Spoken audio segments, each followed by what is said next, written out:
Good morning, world, and all who inhabit it. Welcome to the Metapod Podcast, Pokemon podcast that revolves around the evolving meta. I threw you a curveball there. I know, this that was morning, different. Sean. That was This different. Is, I believe this is episode 103. Now, yeah, probably. It's difficult to, I mean, we've had so many episodes here. We've been doing this for so long. We're so ever popular and famous, Sean, that it's just hard to keep track. All the days are morphing together, but we have new information about the Pokemon trading card game each and every week. Mm-hmm. Or I guess I should say just about. You know, there's sometimes we gotta adjust, but this week is not one of those weeks because there's a lot of things that we want to talk about. But Sean, how's your week been? Week has been good. Week has been chill. I don't have anything to update, to be honest. I will say I almost bought some of the Pokemon GO set yesterday, and I forgot by the time I was leaving because I wasn't going to get it before, and then I forgot. So I was actually I thought about it this morning. I was like, I should have bought the ETB just to have one to open up. I think I actually plan on buying the boxes of like the Pokemon GO leaders. Oh, yeah. Well, one, because they have the full art promos and they're full art supporters, so those are real easy to just knock out. But I also, I'm doing like an overhaul on my cards, like all the ones that, especially the ultra rares, like the Vs, VMAXs and stuff that I don't think are good, won't be good, you know, probably will end up rotating in next year. January now, because it's not after World. I mean, it is after World, but way after Worlds. Either way, like selling off a bunch of those now before they like really depreciate in value. So probably just use that and then use that money to buy the Pokemon GO boxes. Yeah, I think that's important. I think it's something for listeners to think about too. Like if you're getting into collecting for whatever reason, cards, even if they're not that playable, as long as they're still standard legal, have a small premium. And then the base level Vs and GXs, once they rotate, unless they have a home in expanded, which who even knows anymore, they kind of fall off a cliff for a bit, and it'll be a long time before they're worth really anything again, if ever. So offload them now. And like also I need another binder as well. Or I need like something. So like I want to display all my full art supporters, which is an interesting task because I mean we've talked to Stefan, you know, a couple weeks ago on this podcast how they have so many. He has so many full art supporters, like over 500 or something because of all the languages.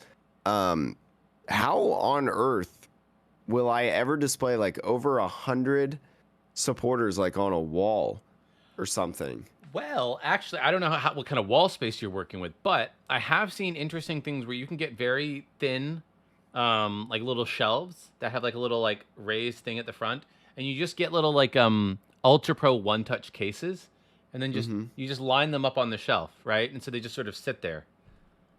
And I wonder if I could buy those in bulk. The Ultra Pro cases, you probably can't. They're still not cheap, right? They're still going to be like probably I mean it's a hunk of plastic, you know, refined plastic. Yeah, for 100, you're still going to be looking at probably over $100 or more. But like, you know, something to look into. Like if you find the shelves but I've seen people do that, like very thin profile shelving. That's like it's only there literally to like put like a small piece of art or something, basically. But you can get them long. Because I have bookshelves in here as well, and like I kind of wanted to like line the ceiling almost. Yeah. Like I think that'd be kind of interesting because I mean I'm not gonna touch them. I'm not gonna bring them down. Like so, the only thing is I would probably like move them. So like when I buy, what's one that I'm missing? Gardenia from like Lost Thunder or something like that. Like when I buy her, I gotta slide her in there because they have to be in the order that they release. Oh no! You know, Jake. Like they have to be in that order, unless I want to put them in the order that I get them. I don't know that exactly, but I keep like in sets of, I think it's like 60 sets of 60. I have sleeves, like Japan sleeves. And so like I have 60 of this one sleeve and I have 60 of this other sleeve. So I could just like bulk them that way.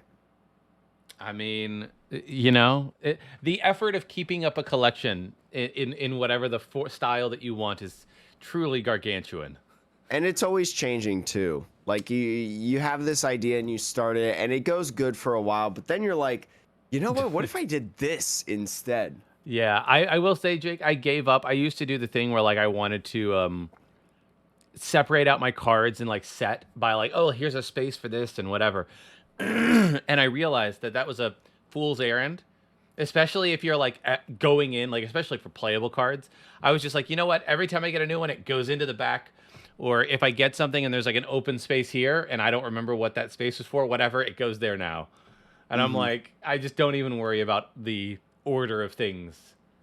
Yeah, it's just, there's a lot of crazy stuff. And especially if you're collectors, we're going to talk about a lot of different cards, products as well, because this is the Pokemon Go set review. Pokemon Go set did recently release. I think it was like a couple of days or, well, when this podcast comes out, yes.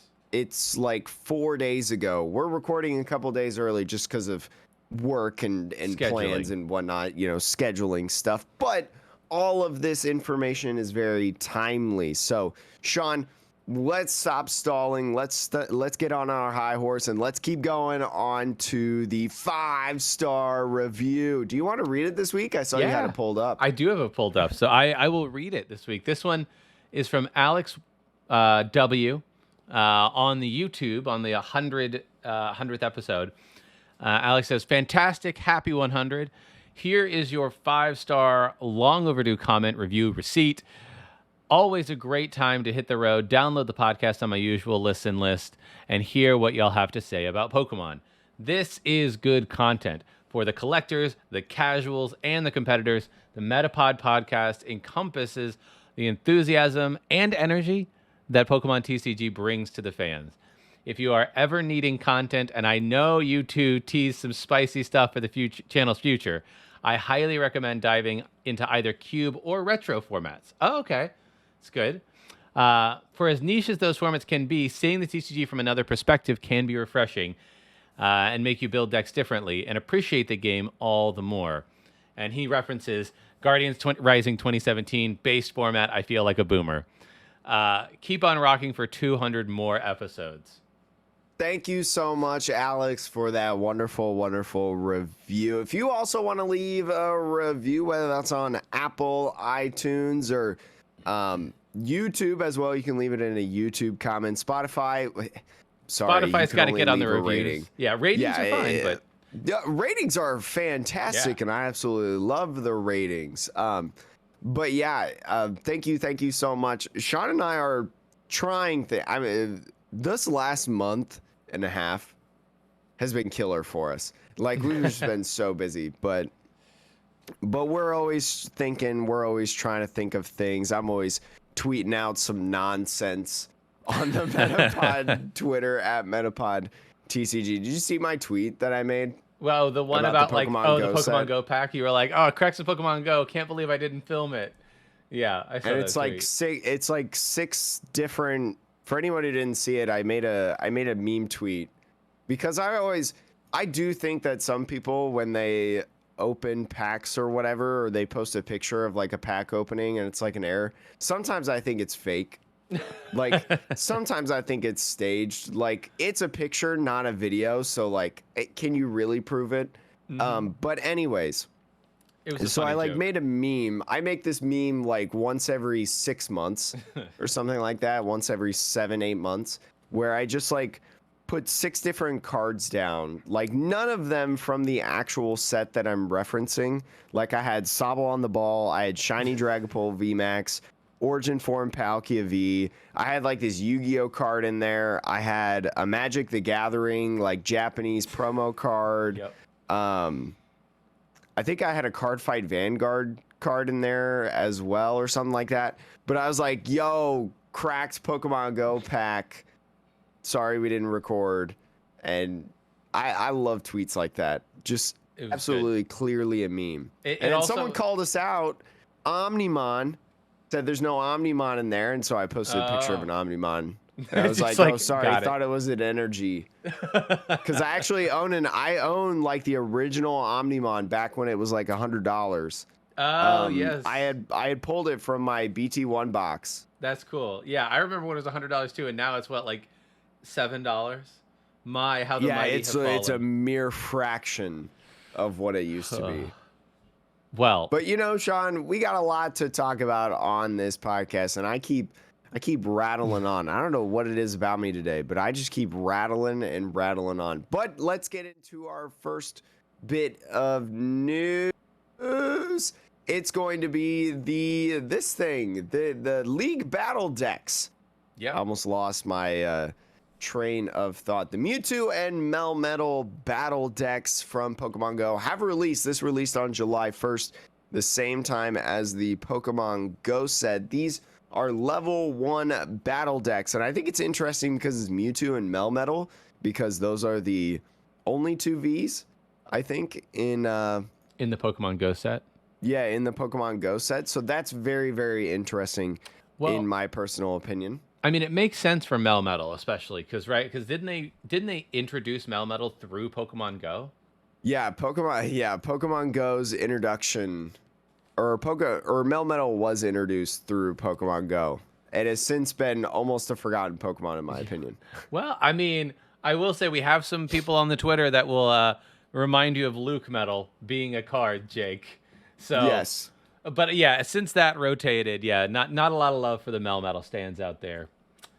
But you can buy these decks individually if you want. You don't have to buy them in the duo deck. The duo deck comes for $40 retail, but individual decks sold for $14.99. So now the double does give you a little bit of extra stuff along with it, but if you want the most bang for your buck, just the decks, whatever, because you have sleeves and stuff, just buy them individually. That's the best thing for your money. Jake, I'm going to say something somewhat controversial with this one. Oh, are you? I would not recommend picking these up. Gasp. You know, Jake and I are usually pretty effusive about the V Battle decks. Because I think... Wait, what did you say? Effusive. I don't know what that word is. I mean, I think I got the word right. It basically means like we speak highly of it. We are. Oh, I was gonna. Okay, I thought you said abusive. We're usually very abusive. I was like, I love the League Battle decks. What do you mean? No. Go on, Sean. I'm sorry. We're usually we speak very highly of the decks because, you know, especially the recent ones where like it's been like you get the V Maxes or the V Stars or whatever, right? You get like a couple of cards that you normally would have to pull, and they'll cost you between $2 and $10 a card, and you know it's some value. These though, this is the first time that I'm really thinking like it feels like the closest we've had to the original theme decks, the old theme decks, where you look at it and there's really not a lot of value here.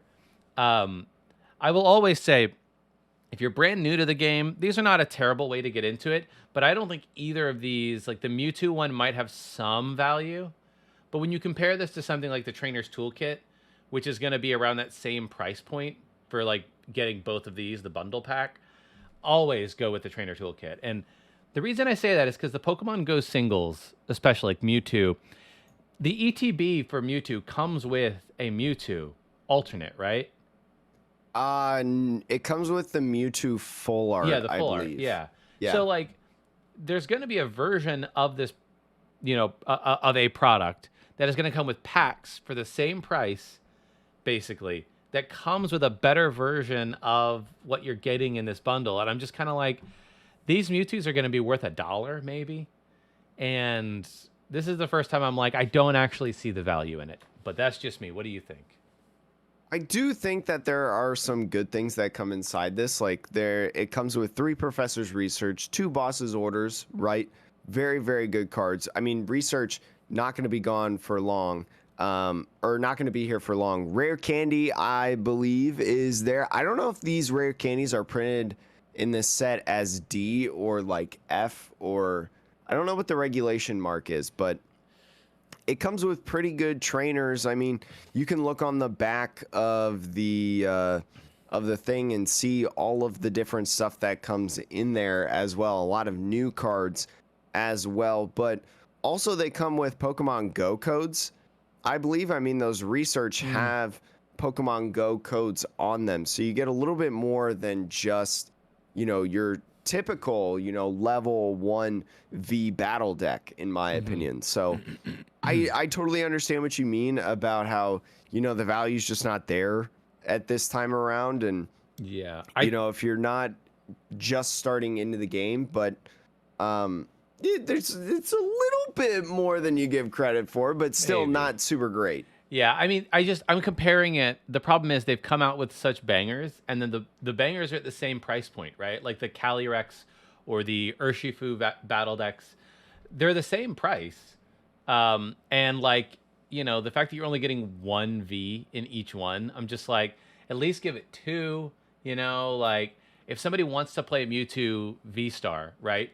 Just to say, and you were to buy one of these and you get 2 of your Mewtwo Vs, hey, all you need to do is basically buy 1 ETB and you've got all the Mewtwo's you're going to need at 3 probably. So yeah, I think right now there's the fatigue of there's enough products that have given us research and boss over the last 3 years, you know, 2.5 years, where like the card itself, man, it's just flooded. And so I don't know. That's where I'm like, this is one where unless you really want to play with this deck specifically, I think you can go for the Trainer's Toolkit, buy the singles you want out of this, and then call it a day. That's my bet on this. I think you can do that too, but this is something that just occurred to me. Not that it adds really any value to the... Well, I guess it does add a little bit of value. So, didn't we realize that the levels correlate to how many Vs/VMAXs you're getting? I think we did. Of the card? Yeah. So like it makes sense that we get 1 each. It still sucks. Don't get me like. I wish I could get more, but like, I was like, wait a minute. I've seen this before. Yeah, I think I don't know. This is one where I would almost start urging Pokemon to like look at the cost. Maybe I'm wrong. Maybe I'm misremembering, but it feels like these are pretty standard prices. To look at the cost and be like, actually, for level 1s, we should be at a reduced price point versus level 2s and then level 3s. Because you're just getting more stuff in the level 2s and 3s. You just are. What Sean is saying, hire us as market analysis. Right. I mean, that's all we're saying is give up more stuff for less money, Pokemon. Yeah, just let me spend less money on your products because you already have enough money. But Sean, yes, Pokemon's taken more of my money with these trainer toolkits. You remember when we talked about the newest trainer toolkit that is going to feature the alternate, or I guess I should say a new alternate art of Lumineon V? Yeah. This also released on July 1st. $30, Sean. I mean, it's finally come out. Yeah, I mean, think about it. This is where I'm saying again, $40 for 2 of those decks, $30 for this, and then, you know, yeah, it's not a playable deck. Okay, if you need a playable deck, then this is not an option. But if you're just looking for some good cards to start your competitive collection of cards, every year Jake and I have the same thought, great selection, and I'm looking at these cards and like, Lumineon, don't sleep on it. It's going to be a much more played card once rotation hits too. And then, yeah, you've got all of these really amazing trainers. Jake, what are the highlight trainers for you here?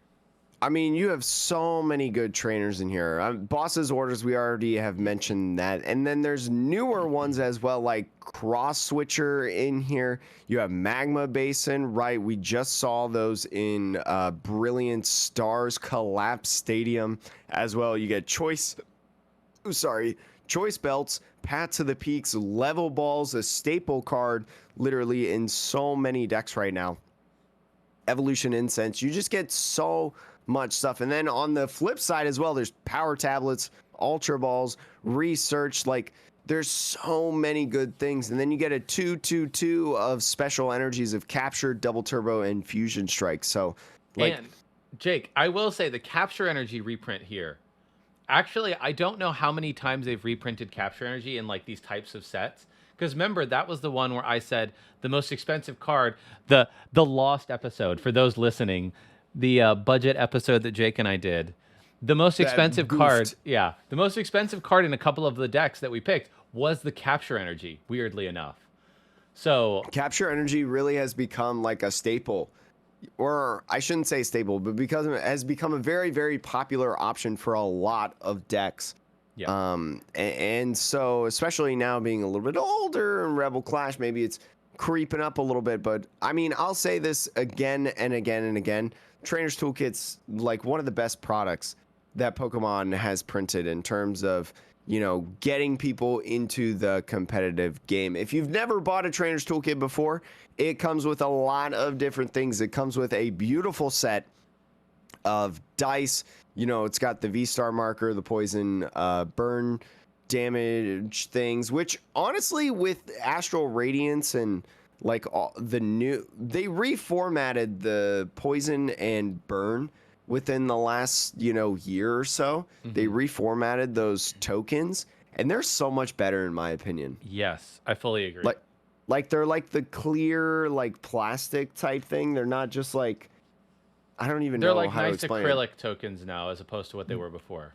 Yes, exactly. They're so much nicer. And then they come with the die that kind of look like the ETB. They also come with several packs as well. How many packs are there? 4 Pokemon TCG booster packs. I don't know if this picture showcasing 2 Astral Radiance, 1 Brilliant Star, and 1 Evolving Skies. I don't know if it's going to be, I don't know if it's exactly that, or if it's just a placeholder image, but that's pretty good, you know, assortment of packs in my personal opinion. And then you get sleeves, you get the toolkit box, a whole bunch of energies. It looks like no fairy energies in this picture, so rip fairy energies, but Yeah, well and truly fairy is dead, I think. But yeah, like again, $30 and you're getting 4 packs, which MSRP of a pack is $4, right? So $16 of your value, more than half is the 4 packs. So really, from a pre-MSRP standpoint, this is $14 for all those cards, 2 of which are V. You know, it's so good. It's so good. yeah, it's just such good value. I agree, because like you're also getting the sleeves with it too, and like and the dye and stuff, which is not. I mean, it is cheap to make, but like it doesn't usually sell cheap, right? The ETBs are not usually cheap, so. Trainer's Toolkit, again, if you need something to get into the game or you need, maybe you're getting back into the game and you need a bunch of the staples right now in the Pokemon trading card game standard format for whatever reason, to go to locals, to go to worlds, whatever. Maybe you qualified for worlds before the pandemic and now you're just waiting and waiting and waiting. And now you're like, oh, I got to get cards. Trainer's Toolkit, that's where you're going to get all your trainer stuff at least. One other thing I'll say, for any of you who made the error of switching over to PTCG Live, oh boy, and transferred all of your stuff over, and you're like, I don't have a collection on PTCGO anymore, which is the one that people actually use still. This, you can get a code card, which will give you all of the cards featured in here. So even if you don't buy the box, this is a good way to like sort of rebound if you made that decision, which, you know, hopefully you didn't, but is that confirmed? Like, do you know if it puts all the cards in? I'm pretty sure. Yeah, because like because otherwise, I know like there's some. Oh, I guess so. Because like I mean, I don't know personally because I've never bought a toolkit and put a code on. I've just bought the promos as singles. But I for a moment thought it was just the Lumineon Vs, but it makes sense because like the League Arena Battle decks will give you all the cards. Yeah. I'm pretty sure. I could be wrong, but I'm pretty sure it gives you all the cards. It may not give you the energy because you don't need them, or it may not give you like, yeah, there might be like it might not give you packs. It might just be cards. But no, it won't give you the packs because the packs themselves have codes in them. yes, exactly. I will say, have you been following, you know, the interesting updates on PTCG Live since Pokemon Go came out? Since the Pokemon Go set came out? Yes. All I saw today, I saw this morning, that Forest of Giant Plants apparently is in PTCG Live, in Standard, but it doesn't do anything. So, to my understanding, this is how things have transpired because I'm on Twitter way too much. So it started out as the Pokemon Go set released, and you couldn't make a standard deck with Pokemon Go cards. The PTCG Live just thought that none of the cards were standard. And so then Pokemon pushed out an update, which then brought in the idea that all cards were standard. You know, all your cards are standard. And that's why, like, Force of Giant Plants and stuff is in. So, very interesting, Sean. I mean, still another reason not to play PTCG Live. Yeah, just avoid it. I can't do it. I literally cannot put myself through that pain. But Sean, you know what we should talk about? What is that, Jake? Well, actually, I don't know what you're going to transition into. I'm going to transition into the Pokemon Go set. We're going into the Pokemon Go set. Can you link me that, actually? I will. Because we're on a different website. I know. I surprised Jake. He sent me a different link for the set review, but I know that Justin Basil or Basil, I don't know. I can never remember. I do not know. But Justin always does a really good visual set list, so it's very easy to like look through all the cards and read them. So I sent you that link. Thank you. We're going to talk about the Pokemon Go set. Finally, the new set that has come out in the Pokemon trading card game, kind of like a mini set. Yeah, I will say. So, Sean, you tell me first, what card are you excited about? I mean, the first one that I'll talk about, and if we want, we can go over all of the Radiant Pokemon in a row, just to, set the stage. But I'll start with the Radiant Venusaur. So for those of you who, just as a reminder, Radiant Pokemon you can only have one of them in your deck, not one of each, just one Radiant total. And yeah, they're like special Pokemon. They're almost always have been evolutions, but you don't need to evolve into them. So this is a Radiant Venusaur. Big beefy boy, but it is a basic. 150 HP. And its the abilities are usually the reason you want these. Once at the end of your turn, you may use this ability, draw cards until you have 4 cards in your hand. So it's interesting because this is an after attack ability. Because usually you do your attack and then you go into, Pokemon checkup. And at that point, but it's weird that they're finally, they're putting an ability that happens sort of between turns, which is very odd. I think that could be like a really cool card in something like Malamar. So like Rapid Strike Malamar. It's definitely fallen off, and it's not as great as it used to be, I admit, as a Malamar fan. But Malamar, you're constantly emptying your hand because you have to choose the Rapid Strike cards and put them back in your deck. Well, even though, you're only getting to 4, right? 4 is not too many.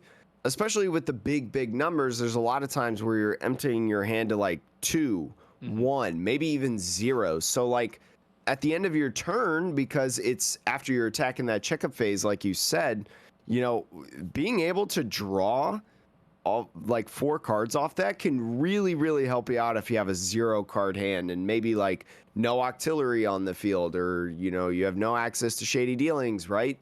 Yeah. It could really help you out. I don't know. It's an interesting thing to note and try out. It's not easily searchable though. I mean, the deck I don't think really plays Quick Ball. It plays Level Ball and Fog Crystals. At least the most recent iterations that I played of it did. So you'd have to force jam Quick Balls in there, and I don't know how effective that would be because you don't really want to discard stuff. You'd have to play a Battle VIP Pass version. Could Malamar ever play? Does it make sense for it to play a Capture Energy or anything? 1 or 2 of those? That'd be really difficult. Yeah. I mean, you could. There's no. I mean.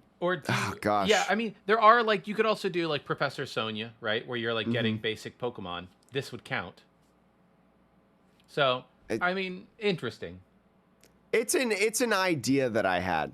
Yeah, I think any deck. I also think back to the previous formats. There's cards like Granbull where you had to empty your hand in order for it to attack. And any deck that requires you to get rid of cards in your hand, whether it's into your deck or into the discard or whatever, in order to do the most damage or something like that. I think this is a great addition. It's just a, hey, you do the damage. It's after your attack, which is all that matters. And then you can redraw up to like a 4-card hand, which is, I think, it makes those kinds of decks really viable. So, yeah, I mean, it'll be interesting. But the next one that we'll talk about is this Radiant Charizard. So I know some people have been playing this in some decks, and it's actually kind of cheeky in my personal opinion. It's 160 HP basic fire Pokemon. Remember, with Radiant Pokemon, as we're talking about them, you can only have one Radiant Pokemon in your deck. So you can't have a Charizard and a Greninja, or a Charizard, Blastoise, and Venusaur. You just have to have one Radiant Pokemon. So it has the ability Excited Heart, where this Pokemon's attack costs colorless less for each prize card your opponent has taken. So very, very interesting. We've kind of seen that a couple different times in the last several years, I feel like. But either way, the attack. So 5 energy costs, Sean. 5 frickin' energies. For 250 damage, though. A lot. But what I'll say about the energy cost is it costs 1 fire, 4 colorless. So if your opponent has taken 4 prize cards in the game, you can use this attack for just 1 single fire energy for 250 damage. During your next turn, this Pokemon can't use Combustion Blast, which it's probably going to die. I mean, but also Escape Rope. Doesn't matter. Escape Rope, we still have Switch, Scoop Up Net. You could literally Scoop Up Net, put this back down, attach another energy or Magma Base into it, and then, like, retreat into it. Or Jake, a lot of decks, like counter boxes, they play Clara. Just play a Clara. You're fine. You're good. It gets knocked out, just get it right back. A lot of people are using this as like a finisher Pokemon, which is exactly what it should be, like how Galarian Moltres is. Very, very cool, especially if you're already playing a fire deck. I mean, there's not too many fire decks out right now. I know some people are playing with like the Arceus Charizard, where you have like 4 different Charizards in here in your deck, in your Arceus deck. We've gone over, Arceus Charizard on this podcast before, so very, very cool. I'm kind of happy that Pokemon didn't print this card with 6 energy cost, 1 fire and then 5 colorless. I'm really, really glad that they give you essentially 2 turns, having only 4 colorless energies on there. They kind of give you 2 turns of being able to use this Pokemon. Well, I mean, Jake, if you think about it, almost all V-Stars right now are 280 HP or less. So if you were to put a Choice Belt onto this, you're doing 280 damage, right? And if the game has gone on long enough that your opponent has taken 4 prizes, you've probably knocked out at least 1 V-Star prior to that. So you've taken 2. If you can make sure that your bench does not have any 2-prize Pokemon, and you can attack with this twice, whether it gets killed and then you can get it back somehow, that basically sets up, if you're playing against a deck that primarily uses 2-prizers, that sets up a 2-turn win con, where you just take 2 prizes by doing 280, it gets killed, they go down to 1 prize, you get it back, attach 1 energy, take 2 prizes, you win. So, like, it's a really interesting card that, like, if you can manage your bench, I think it gets you there. So it's just so cool in my opinion. But there's a bunch of other ones, Sean, that are really cool. Like this one. Tell me about this Radiant Blastoise. So the last of the Radiants in this set is Blastoise. Pump Shot. You must discard a water energy from your hand in order to use the ability. Okay.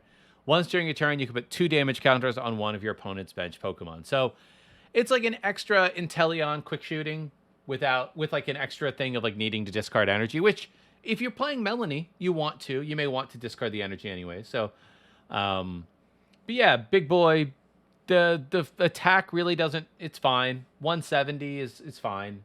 You probably aren't going to use this attack, but I would say of all 3 of them, honestly, I think the Blastoise is maybe the least useful because it's also competing with Greninja.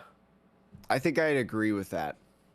So, and because Greninja, I don't know, until the quick shooting Inteleon and the whole like Inteleon engine rotates out, I don't think you really need the damage counter spread from this. But maybe come January of next year, when all of that stuff probably rotates, maybe you start seeing a little bit more play. So this might be one where if you pull it, hold on to a copy, or if you want to pick up a copy, this will certainly be the cheapest, I think, of the three. I mean, look at Inteleon VMAX, right? We have a Rapid Strike Inteleon VMAX with essentially this ability. Discard an energy, put a couple damage counters on Pokemon. And, you know, when that deck was running around and when people were playing that deck, they weren't using the ability. They were playing Path to the Peak. So, like, it's just one of those abilities that's like, sure, but it's not going to work the magic, I don't think. And so... a cool card, though. I mean, I like Blastoise, but no. So, Jake, we've talked about the Radiant Pokemon. We can go through now the proper ordering of things. What, in the Grass Pokemon lineup, is there anything that excites you?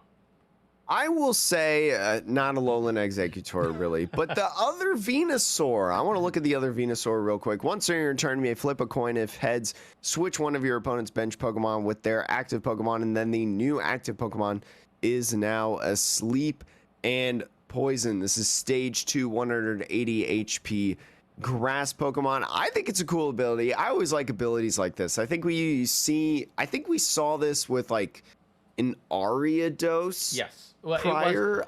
And it didn't do the asleep and poisoned. It just switched on a coin flip. Oh, okay. Well, no, the Appleton was one that just switched. I think it was Appleton. I know that Ariados has done some sort of like poison paralysis thing, but maybe that was just to the active. But either way, I think it's a cool combination. I just wish like more of this happened, or I guess I should say it's more accessible that something like this happened, because I mean, people aren't playing too many Switch cards nowadays, to be honest. Like, I know we talked about, you know, like, oh, this Pokemon can't use this attack next turn, just use Switch, just use Escape Rope. People really aren't doing it too much nowadays. So being able to trap a Pokemon specifically with a sleep potentially could be like a big deal. And so I really, really like that. Yeah, I mean, I'll be interested. I think that I don't think this is a good enough card in a deck who wants to take prizes. No. The reason I say that, yeah, it's a stage 2. You have to like kind of build around it, but this might, to your point, see some play in a control deck, right? Like I could see somebody like Sander, if he has the ability to make space for this line with like, you know, Zoroark into the Ivysaur, into the Venusaur, to stall your opponent out. You bring something up that is super beefy, the poison is never going to matter because it's going to be, you know, 16 turns back and forth before the poison does anything. So at that point, you've already won the game.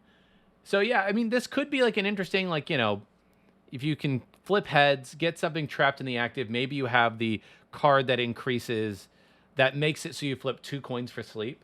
Because to your point, Jake, if they're out of switch cards and you're asleep, you can't switch. So you can't even retreat it. So yeah, maybe. Sean, tell me about a fire Pokemon that you like. Is there a fire Pokemon that I like? No. I could take one for you. I mean, I'm like looking at the only 2 that stand out to me are obviously Charizard and Moltres. Let me give the Charizard a quick read. Yeah, like the Charizard is pretty good. If you're going to run a fire deck, maybe, but okay, so the ability on this, Burn Brightly.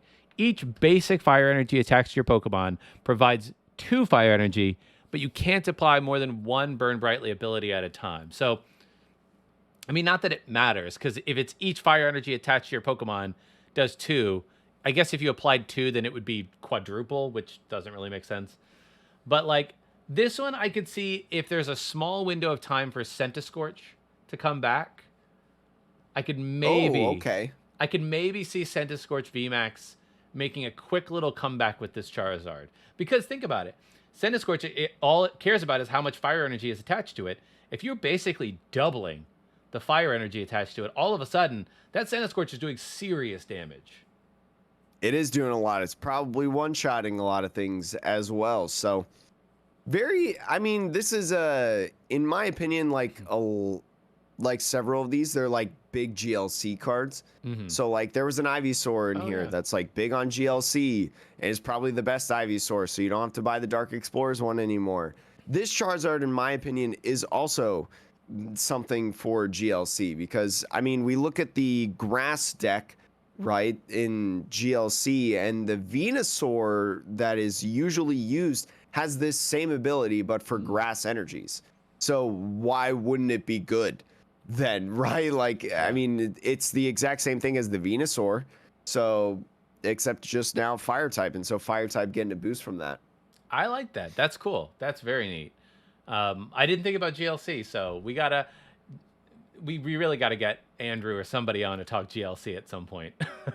I mean, I've played a little bit of GLC, and it's more casually, but I've been to like an event and stuff, and so you kind of start to think about a lot of these cards in that aspect as well after you've played it like once or twice, because then you can talk about, you know, how that Ivysaur, which we'll never see play ever in the standard format, probably, how its first attack summoning Aroma is super, super cool. You know, search for 2 Pokemon, reveal them, put them in your hand, then shuffle your deck. Like, that's so good in GLC. Yeah. I mean, okay. What were you going to say? I was going to say the Moltres could be interesting in combination with the Radiant Charizard, because you get that 10 extra damage, right? If you've got, you know, the Charizard with Choice Belt, you know, you're doing 280. The Moltres does 290. Like, I mean, maybe. I don't know what kind of math that fixes, but like more damage. We always like more damage, right?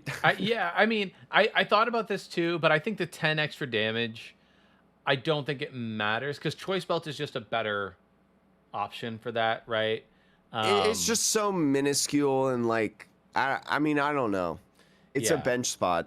Yeah, and also like it takes up space in your deck. So like to really maximize this, you probably want like 2 or 3 of them, right? And that means you have to put 2 or 3 Moltres in your deck and then go put 2 or 3 Moltres on your bench just for your 1 of Radiant. And I'm like, it seems like a lot. But it'll be something, Sean. But tell me about another card. Okay.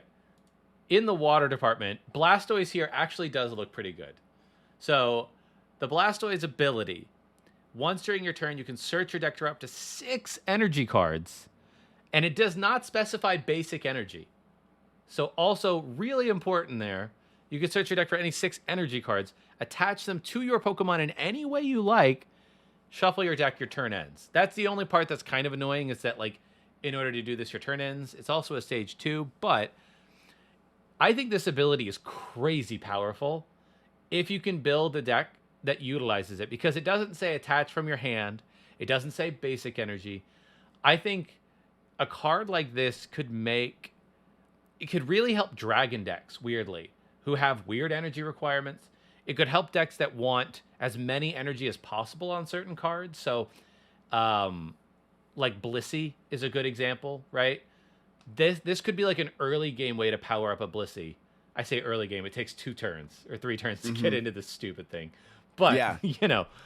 I think that it could be really interesting. I like it doesn't specify water energy, so I think this one might find a home somewhere one day.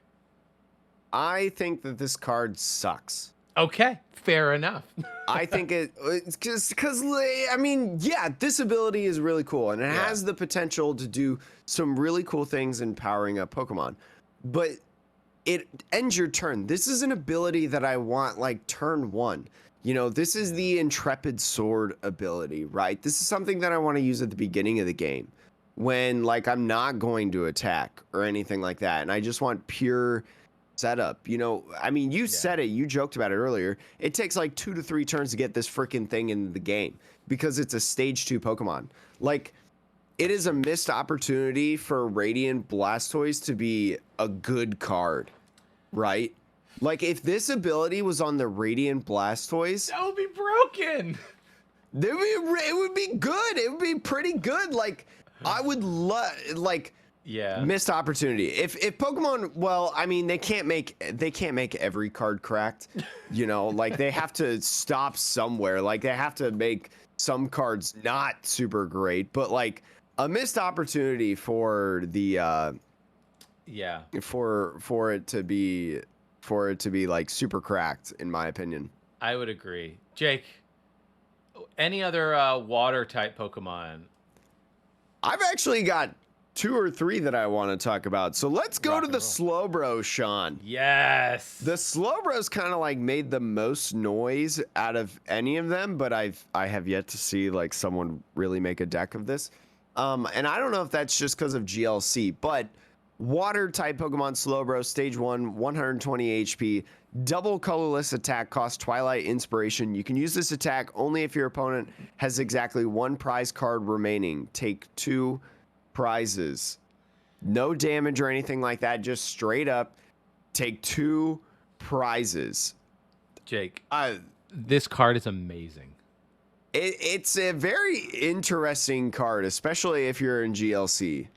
I'm going to say this too, Jake. I think this is... I personally think this is the best card for Control that they have printed in a long time. If you really think about it, like Control... Oh, my. The whole idea of Control, right? The reason that Control is played less, I think, too, is because you have to figure out a loop with Control. You have to figure out a loop where you can effectively never deck out. And that's difficult to do because, you know, you need several card combos. You need to get into that. You have to worry about your prizes with Peonia, all of that stuff. And then the game just drags on forever, which means that if you lose one game, you're probably ending in a tie, which sucks. This is effectively, it's weird to call it an alternate win condition, but for a Control deck, it's an alternate win condition to actually take all your prizes late in the game. Because all you need is 3 turns. And you just be like, okay, I've trapped something in the active. They don't have any energy.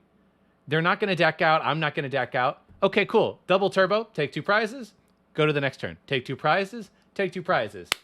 GG's. I mean, good thing we don't have something like Shock Lock in format where we have just this crazy, absurd loop of abilities that just absolutely pause you down. But like, that's interesting, Sean. Just like, ooh. I mean, just a way to close out games in Control in 3 turns. Yeah. To me, that's super powerful. I dare Sander to take this to Worlds and just crack it. I dare him. Yeah. I dare him. I bet he could do it. I bet he could do it. If there's anybody that could do it, it's probably him. But Slowbro's always had, you know, whack cards. I mean, there was the Unbroken Bonds one that was like, it was like flip 3 coins, do X amount of damage for each heads, but if you flip all tails, you lose the game. Like, yeah. I don't know who makes the Slowbro cards at the Pokemon Company, but they have the time of their life making these cards. I think, honestly, a Slowbro deck in GLC, where it's just the wackiest abilities and attacks of all time, that would actually be a lot of fun, probably. Just making a Slowbro deck. If there's a Pokemon that you allow in GLC to have more than 1 card of that Pokemon, but it has to be like different cards more than of 4 that copies, Pokemon, can't be like, it can't be any of the same copies, has to be different like sets and stuff.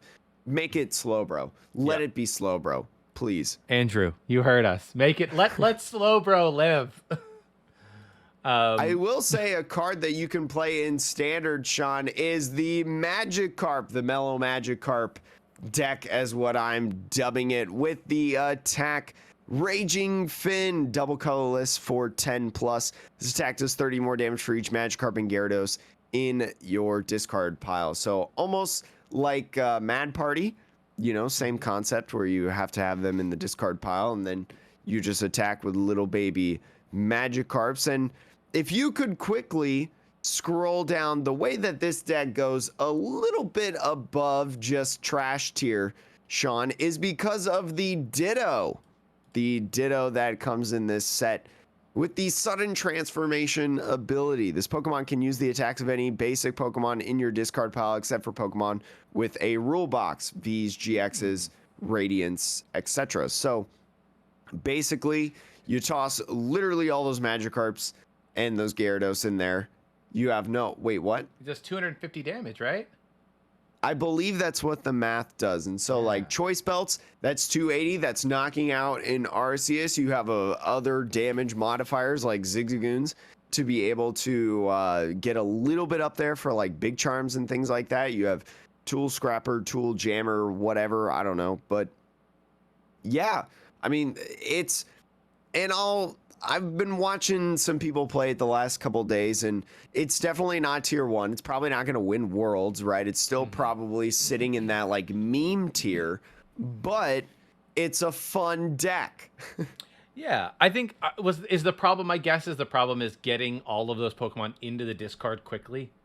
It's kind of that as well, but we're in a format right now where there's a couple decks that play those like healing tactics, right? Yes. And because we're moving also in a phase of like two prize Pokemon, you know, the prize trade is sometimes just not super favorable, because it's not like you get 3 turns anymore, right? With like ADP, you know, and tag teams and VMAXs, you had these 3, you know, but now you're stuck to 2. So your timer as a 1 prize Pokemon is very, very short. So yeah, there's a couple problems with it, but that's one of them.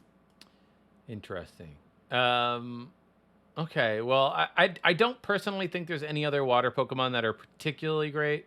No, not really. We can move on. And also the lightning Pokemon. There's a very cute Pikachu with a hat, but that's about it.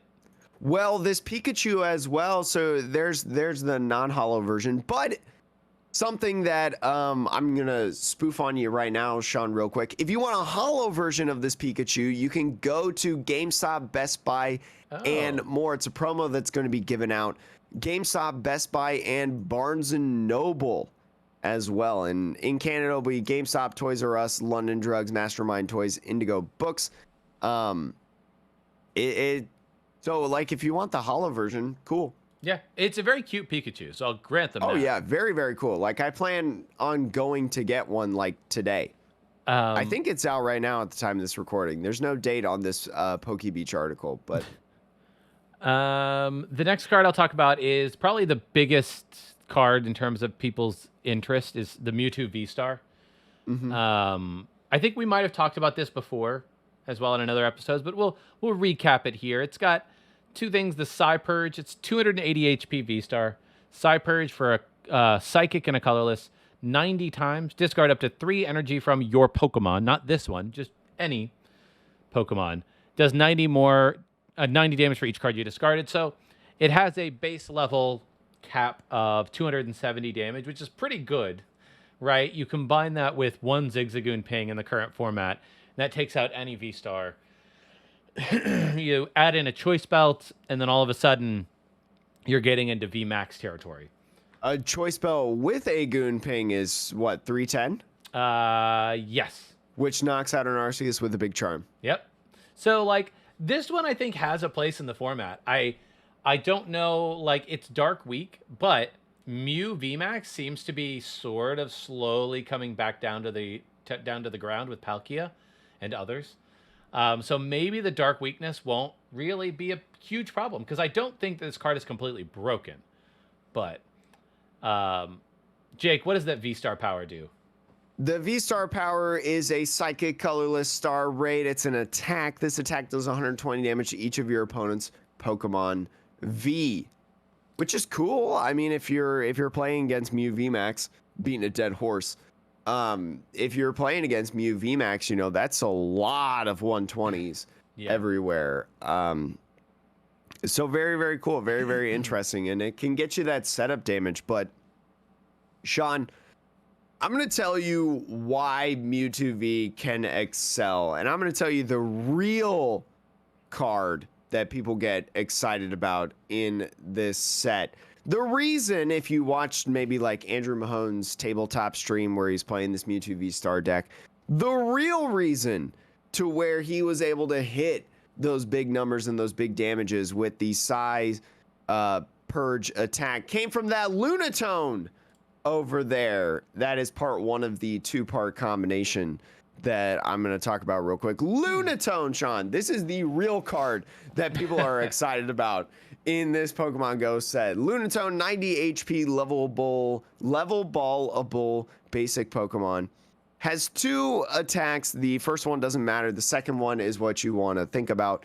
3 colorless, Moon Kinesis, 30 plus. This attack does 30 more damage for each psychic energy attached to this Pokemon. So that attack in itself has an uncapped amount of damage. And you may think, Jake, how do you ever get high numbers up to that point? Well, Sean, if you could scroll down to Soulrock for me, it's the yin and yang of them each other. This Soulrock is a 90 HP, also level ballable Pokemon with an ability Sun Energy. Once in your turn, you may attach a psychic energy from your discard pile to your Lunatone, or to one of your Lunatone, which that's literally how it powers up. You know, the Mewtwo Vstar, you know, you can get the energies in play. You can use Energy Switch to move the cards onto the Mewtwo to just put them on the board to be able to discard whatever. Or you can use Soulrock and Lunatone, which I think this is the way that people are preferring to do it right now. You can use those 2 specifically in their own deck to be able to hit literally 310 in a single turn. I've seen it done, Sean. People hit huge numbers with this. It is probably the deck that people are most excited about coming out of the Pokemon Go set. I mean, I know that Little Dark Fury and Linty Rose Cup have dubbed themselves like, what was it? It was like Little Dark Rock and Linty Rose Tone or something like that. Okay. People, and you could do wild combinations with this, with these 2. That's okay. I sort of see it. Look, if people are super excited about it, I haven't played around with it, so it seems a little complicated in that you need probably several Soulrocks, a Lunatone or 2, probably just 1, a Mewtwo. You may need energy switches, but you know, the fact that it doesn't have a cap on it, right? If you want to do 300 damage, you would need 1, 2, 3, 4, 5, 6, 7, 8, 9 energy on the Moon Kinesis, which is like 8 possible. Choice Belt. 8 with a Choice Belt? Yeah, that's a good point. 8 Choice Belt Goon Ping. But like 8, you can't really get 8 in a turn, so it's going to take you a couple turns, and then your opponent. But I see it. Remember, you do have Radiant Greninja in the format to be able to put energy cards in the discard pile. You have Scoop Up Nets as well to be able to reuse your Sun Energy Soulrock abilities to accelerate even more energies if you have more in the discard pile. I mean, let me tell you, Sean, if you really want to play, you know, with those 3 combinations of cards, Mewtwo, Lunatone, and Soulrock, let me tell you, you're just playing the inferior deck. Just play with Soulrock and Lunatone. Like, just don't even bother with the Mewtwo. No, just collect the Mewtwo card to have it as a cool card. Just play Soulrock and Lunatone. It's more fun. It does take some sequencing, though, because, again, like you said, you know, you do have to mathematically hit these certain numbers, and you do have to get all these energies, and so a wrong turn or a wrong sequence could be the difference between getting the knockout and not getting the knockout. But it's just a super fun deck. Just watching it is so much fun, Sean.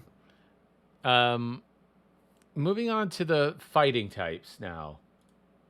I'm going to briefly mention this Conkeldurr, not because I think it is good, but because I don't want people to fall into the trap of counter. There have been a bunch of cards over the years. I think the last one that I think had any hope of succeeding was the Cinderace VMAX. Yes. With counter. Now, this one is only 1 energy, so I will applaud Pokemon for giving it a 1 energy counter. But 20 plus, and if it was damaged, you do that much damage plus 20 to your opponent in response. So you think to yourself, oh, that's potentially really good, right? Well, this thing is definitely dying most of the time, unless you put a Cape of Toughness on it.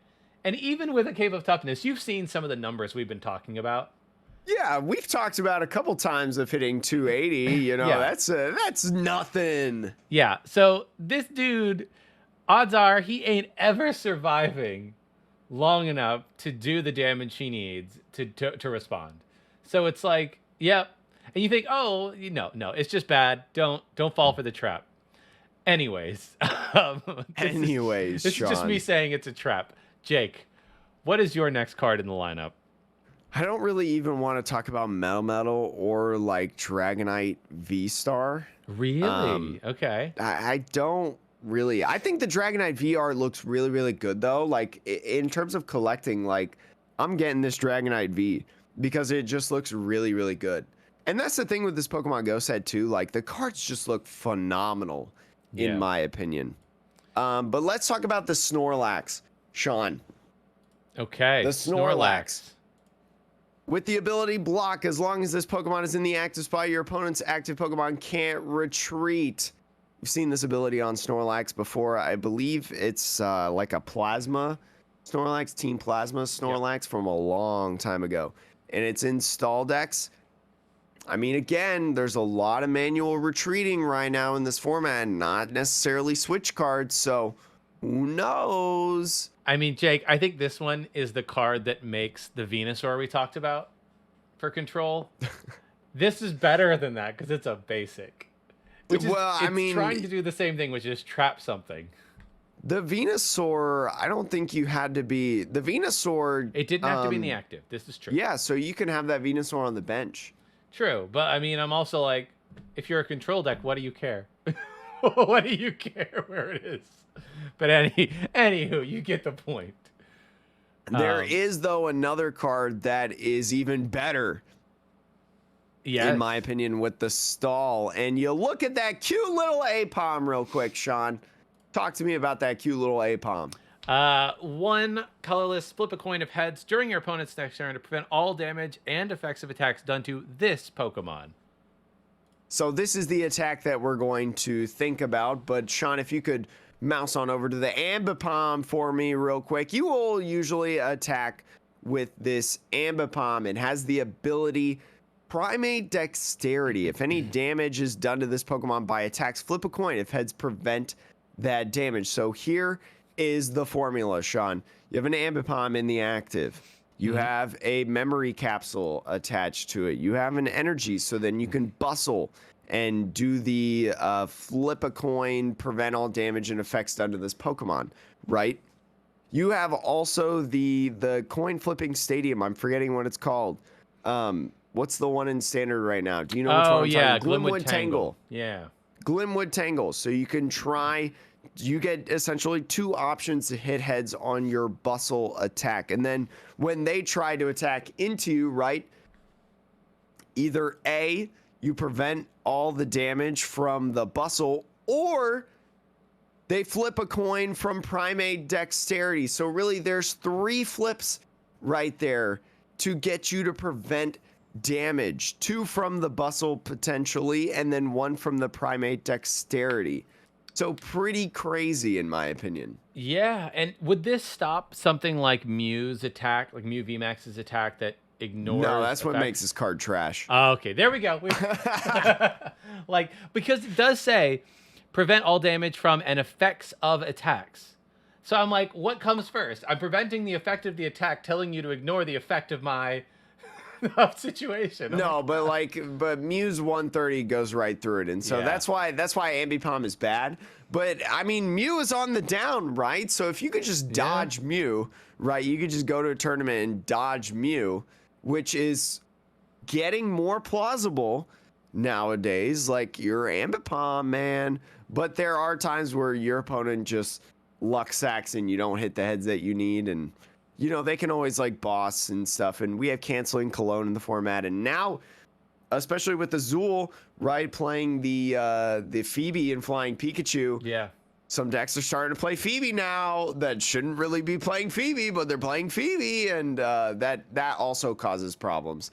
But yeah, I want to talk about that. I mean, hey, it's a cool little combo, right? Like you could take it to locals, catch people off guard who aren't expecting that, and then be like, and it's not as annoying as the other like control decks. It's kind of like it's a goofy version. So Yeah, like I think that this is a perfect like locals or online tournament deck. yeah. There's only one other card personally that I want to talk about, Jake, and that is this Bibarel.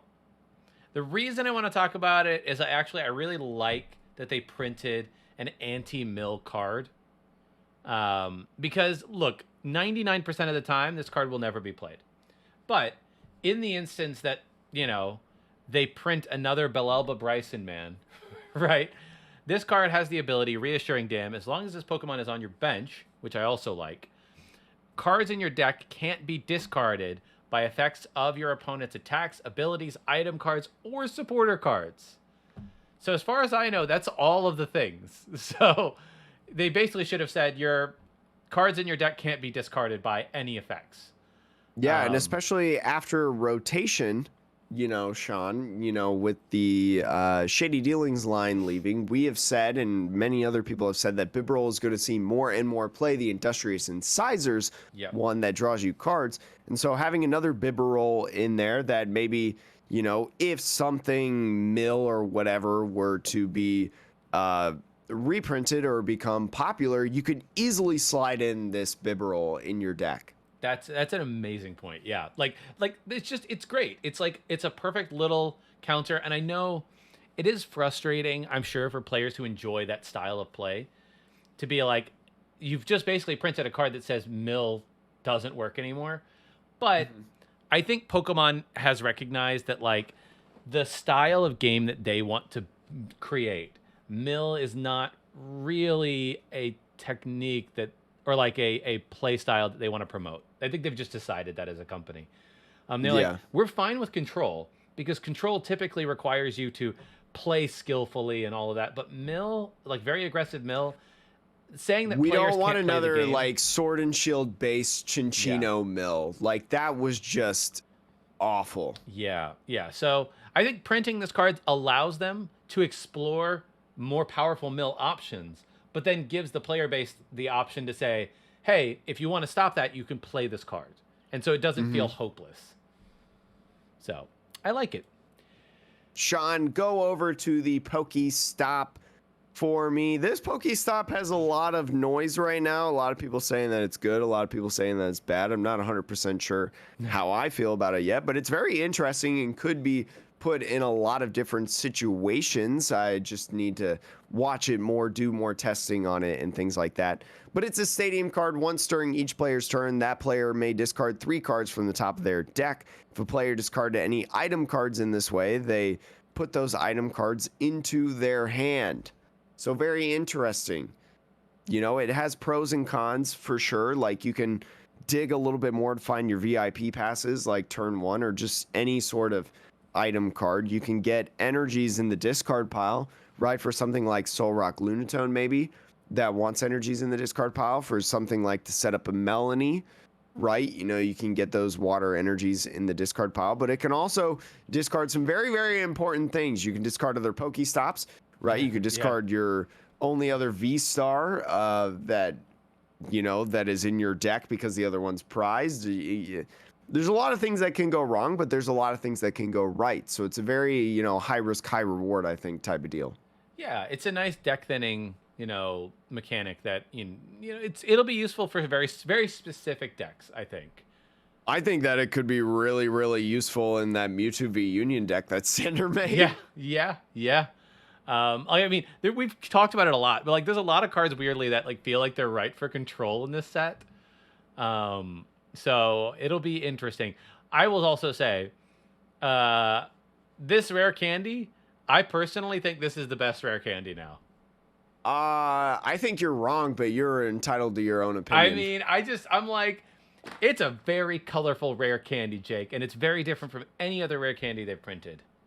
It is, but I'm not into it, Sean. I love my pride. I love my rainbows and stuff, but like, I can't get behind this rare candy. I don't know. There's just something about, I don't know if it's the Pokemon GO stigma that I have, but I just I like the old rare candies better. But I do think it's worth noting that this rare candy is printed with F, right? With the F regulation mark. So it will be around after rotation. in January, so you can play your old rare candies if you're like me and prefer the other rare candies, Sean. But is there any other cards that you want to talk about? No other playable like cards. I'm just quickly going through the promos and actually, we have Radiant Eevee. We didn't talk about Radiant Eevee, which is a promo from this set. I guess we could. Briefly. I mean, it's a very cute card. I'm just going to pull it up for cuteness. It's adorable, like absolutely gorgeous. Like I'd buy this as a single. Yeah, and I think it's really cute because I guess shiny Eevee is this silvery color, right? And having it juxtaposed with all of these different crystals, that means it can evolve into anything. I'm like, yeah, that's really cool. Yeah. I like it. I like it. It's not very playable, but I think the promos in the set are really, really cool. Not only because there are full art supporter promos, but like if you look at the Bulbasaur, Charmander, Squirtle, and Pikachu promos, they are just such good art designs. And that's the whole thing about this set. Like I see a lot of people, collectors included, that just hate this set. Yeah. And they just hate it because there's not a lot of special arts, and they don't like the special arts that are in this set. Mostly because they're like kind of CGI almost esque, where it's like they're all illustrated by End Design, because the kind of like more realistic stuff, the Pokemon GO-y style of the pictures, all of them are designed and illustrated by End Designs, and it's giving a lot of unnecessary hate to this set. But there are so many different beautiful arts in this set, specifically with like the commons and uncommons, whether that's, you know, really, really cool arts of the like End Design, I think has some really, really good arts, but also some beautiful ones. We showed the Pikachu earlier, you know, that Slowbro is really, really good. The Apom is super great. Sean, you pulled up the Bidoof earlier. Like, there's so much good art in this set. Like, I'm excited to go out and buy this set, and I don't even play Pokemon Go, you know? Yeah, I mean, I see what people mean, because yeah, the art style of the alternate art cards, like the Mewtwo V, for those of you who aren't watching, go look it up. Yeah, it's not my favorite art style for Pokemon. It's not a bad card, but I get it. It's specific and doesn't feel like the previous sets. Like, the special arts are a step down from what we've gotten, right? But I think we have been spoiled the last couple sets, especially with special arts and stuff. I mean, we've literally gotten subsets, the trainer gallery of extra special, extra arts in the last couple sets. Like, come on. Like, I think a lot of people, I mean, everybody's entitled to their own opinion with like how they like sets, how they don't like sets. But really, I think that this is a good set, right? And it's competitively surprising. I think, and it's sparked a lot of interesting ideas, at least right out of the gate, of its release. But man, just appreciate the small cards in there, right? Not just the big hits. Yeah, I know. This is one where I'm like, yeah, I think they actually did a really great job for a Pokemon Go set. Thematically, there's a lot of good art in the set, and like you said, there's a few really interesting mechanics that they're trying out here. I'll just point it out again. The Radiant Venusaur, whether or not the card is amazing, it's a really interesting mechanic for them to try out. You are really hooked on that Radiant Venusaur. I mean, it's what they're doing, like for me, from a card design perspective, like game design, they are basically allowing you to use a mechanic in the game in a place that didn't ever have that option before. And I'm like, you know, who knows? But I hope the team keeps exploring some of those things, because maybe that will lead to other weird between turns. Like, we'll get into this later, like Lost Abyss, but the Lost Zone is coming back, Jake. Yes, I'm excited. And I hope they keep exploring that, because it's effectively Pokemon's Exile. And for somebody who plays some Magic, there's a lot of cool stuff when you create a zone outside of the main game state that only certain things can interact with. And I'm like, I'm down with that. Still think they should have switched the Blastoise abilities. I mean, that would have been so broken. So broken. I will die on this hill. All right, Jake. Do you want to sign us off? All right, that's going to be it for the Metapod podcast for episode 103. Thank you so much for listening. Let us know how we're doing, whether that's in comments ratings on Twitter at MetapodTCG, etc., etc. I hope you have a great rest of the day, and we'll see you next time on the podcast that revolves around the evolving meta.